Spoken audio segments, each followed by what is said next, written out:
So what's up guys, welcome again to Kanji Club. Today we are going to move forward to the advanced visual recognition skills. As we said in the previous videos, we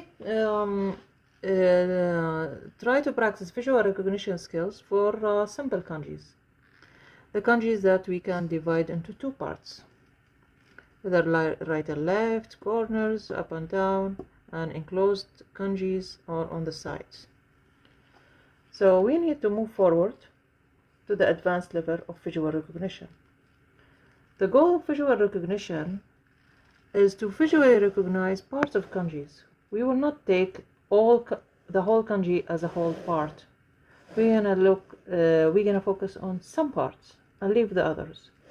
This way we are training our eyes to recognize individual structures of the kanjis. Okay, so please review my other videos. So instead of 2 parts today, we are moving to 3 parts. 3 parts in advanced kanjis, because we cannot be a beginner forever. This is a beginner level. We need to move forward to intermediate and advanced later on.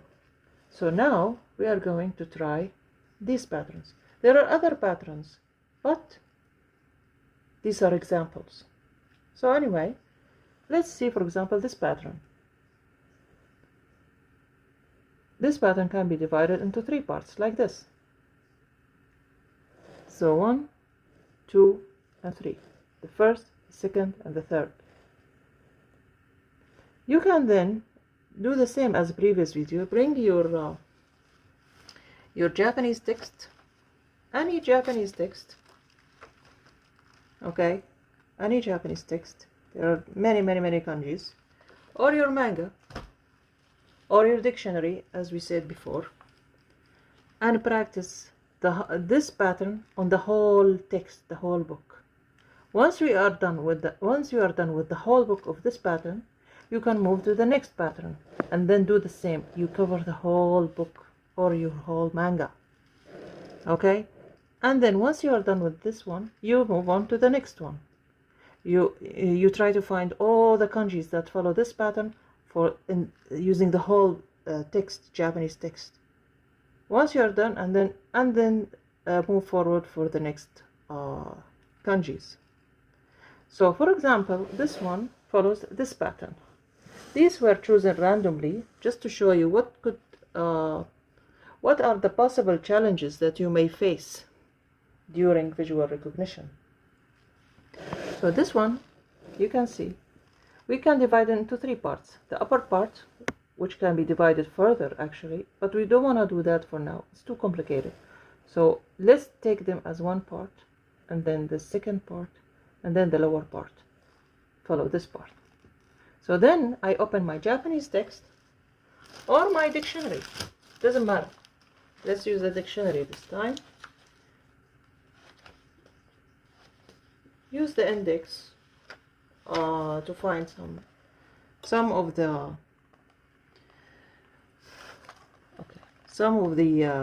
kanjis, complicated kanjis. Any Japanese text actually. Doesn't matter really. Okay. And then once you are done with the pattern, you move to the next pattern. Okay, you get the point now. So let's move forward. For example, this kanji, you can remember before the corner we used it as a simple like simple kanjis. We divide it into 2. So this part and this part, this part and this part. But what if the inner part can be divided further? Like in this kanji, we can divide the inner part to 2 parts. So we have now 1, 2, and 3. 3 parts. Okay, I didn't draw them here, but there are some of them. And this one can follow this one. Now here's some notes about more complicated kanjis. The one they look like merged, two parts together. Once you see some kanjis that cannot be divided, you can divide this, but actually you can divide them. If you notice this one, similar to this one, similar to this one. You see? So in these cases, you should refer to the something called radical kanji list. What are the radical kanjis list? They are something like this. You can Google them, but they are actually something like this. These are the shapes that you can see in all the kanjis. These are all the shapes you can see in the kanjis. Okay? There are many lists. You can Google them. So let's see. You can see this part. You can see this part and this part and this part. Now, this is a radical. Okay, by itself, and this is a radical, and this is a radical, and this is a radical. So this collection, they came together. If I want to divide them, I can divide them to this pattern. 1, 2, and 3. Here, this line, it emerged. This radical has its line like this. Okay, you can see. And this part has its own line like this. You see? But these were emerged into one line. Okay? So that's why sometimes you don't know how to separate the parts of the kanji. So go back to the kanji radical list. It will help you. Okay, so let's move forward. 1, 2, and 3. So these are 3 parts. They follow this pattern. Okay, again, open your Japanese text and try to find the kanjis that follow this pattern. Okay, like this one. Now we go to the next one. Some people, they would divide this kanji into 2, 1 and 2, one side and one side. But actually, if you want to, the advanced learners, they can divide it into further, like into 2 parts. This top one part and this lower side is part. Different parts, so 2 parts. They do that by following the kanji radical list. Okay, the kanji radical list, this is a radical and this is a radical, this is a part and this is a part. Okay, this can follow this pattern as well. Now this one, it can be taken as a whole, because in the kanji radical list, this can be taken as a whole. Okay, now we move forward to this kanji. This kanji, the corner emerged with this structure here. So these 2 structures emerge with each other. If you want to separate them, both have their own lines. Okay, so and then the inner line, the inner side, and then the lower side. Okay, the lower structure. So 1, 2, 3, and 4.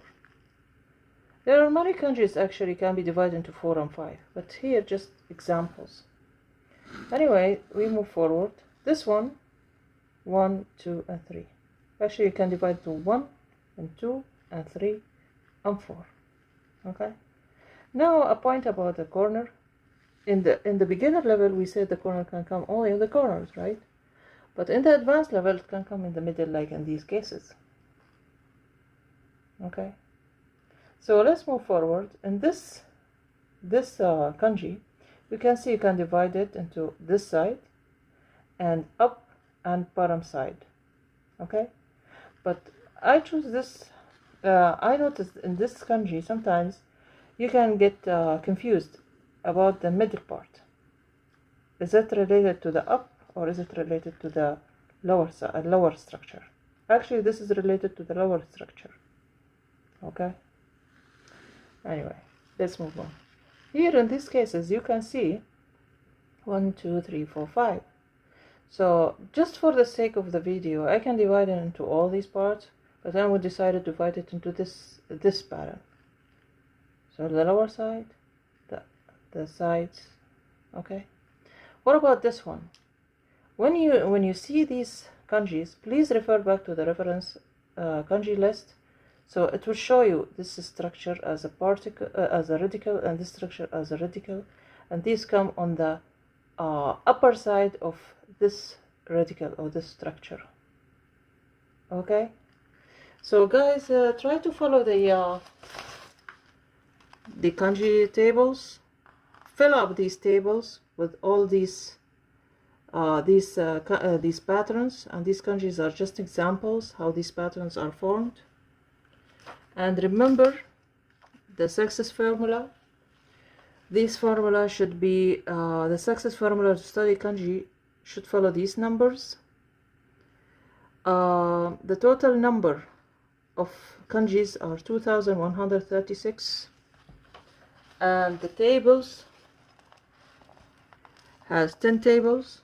Okay, 10 tables, contains 240 cells. All these tables contain 240 cells. So 240 cells multiply per one page, multiply 10 pages, 2400. So it's almost several 2136. So you are writing the kanjis one time. 2136 kanji, you're writing them one time. You need 100 pages of these ones. So you need 100 pages. Means you wrote 2136 kanjis 10 times. Japanese students from grade 1 until high school, they write kanjis every day. Imagine how many times they repeat the 2136 kanjis. Thousands of times. So all what I'm telling you here, at least write them 10 times, so 100 pages. This is the success formula. Okay? And it will help you a lot. It will make a visual recognition transfer to a visual memory. You cover the